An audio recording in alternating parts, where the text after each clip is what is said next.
Customer NSF ड्रामे के अंदर रुखसार के ऊपर अब और भी ज़्यादा मुश्किलात खड़ी हो गई इधर, क्योंकि मिनाहिल ने सब कुछ जो है राबिया को बता दिया है। अब मिनाहिल के ऊपर जो है ये सब कुछ जो है इल्ज़ामात लग चुके हैं कि उन्होंने जो है सब कुछ जो है फवाद और राबिया को जाके बता दिया है। मिनाहिल जब आती है रुखसार के घर तो रुखसार उसे बोलते हैं, देखो मिनाहिल तुम कहाँ गई थी।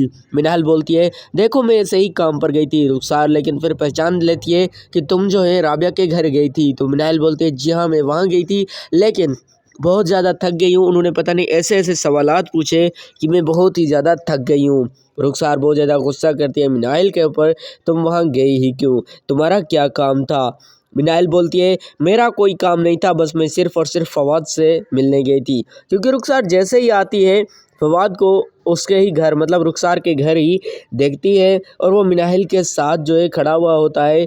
तो बहुत ही ज़्यादा मतलब जो रुखसार है वो गुस्सा करती है फवाद के ऊपर, क्योंकि राबिया जी ने किस तरीके से दे थप्पड़ मुंह पे मारा रुखसार को, और रुखसार जो इसका बदला लेना चाहती है अब फवाद से, क्योंकि अब जो राबिया जी है उसको जो है मतलब लगने लगा है फवाद मुझसे दिन ब दिन दूर होता जा रहा है।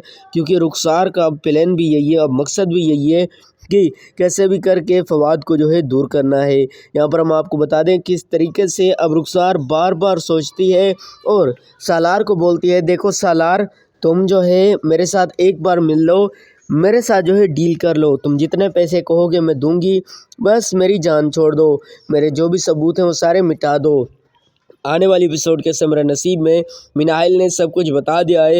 ये सब कुछ जब उसके पापा को पता चलता है तो वो बहुत ही ज़्यादा गुस्सा करता है मिनाहिल के ऊपर कि तुमने ऐसा क्यों कर दिया, हम तो रुखसार के घर पर रहते हैं और ऐसा करने की तुम्हें किसने इजाज़त दे दी। यहाँ पर जो मिनाहिल है वो बोलते हैं इजाज़त लेने की ज़रूरत नहीं थी, क्योंकि फवाद पर मुझे इतना ज़्यादा तरस आ रहा था और मैंने ये सब कुछ कर दिया। क्योंकि पहले भी रुखसार ने फवाद के ऊपर बहुत ही ज़्यादा इल्ज़ामात लगाए, मुझे बिल्कुल भी अच्छा नहीं लगा।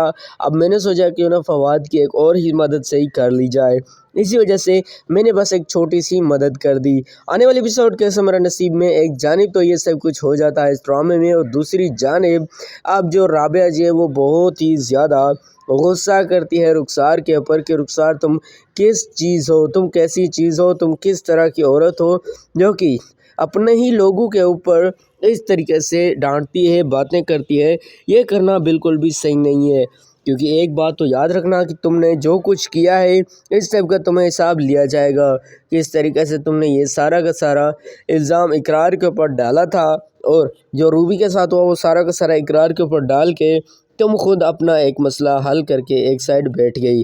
लेकिन अब याद रखना तुम्हारे साथ जो होगा वो अच्छा नहीं होगा।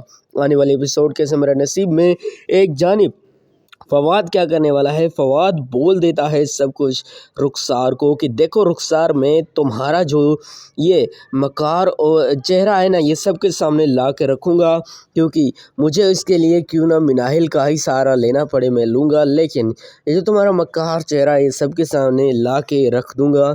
लिहाजा याद रखना अपनी औकात से बाहर मत निकलना। अगर तुम्हें ये लगता है तो ठीक, अगर नहीं लगता तो याद रखना मैं तुम्हें नहीं छोड़ूंगी। आने वाले एपिसोड में आप लोग देखने वाले हो अब मिनाहिल ये सब कुछ जो है सुन लेती है कि फवाद ने जो है मुझे इस्तेमाल करने की भी कोशिश की थी, लेकिन अब रुखसार किस तरीके से जो है मिनाहिल को इस्तेमाल कर चुके हैं उसके पापा को पता चलता है तो वो बहुत ज़्यादा गुस्सा करता है रुखसार के ऊपर। कैसे मेरा नसीब ड्रामे की आने वाले एपिसोड का प्रोमो दे दिया, प्रेडिक्ट किया नेक्स्ट एपिसोड को और रिव्यू कर दिया नेक्स्ट एपिसोड का। उम्मीद है आपको भी पसंद आएगी। Thank for watching. अल्लाह हाफिज़।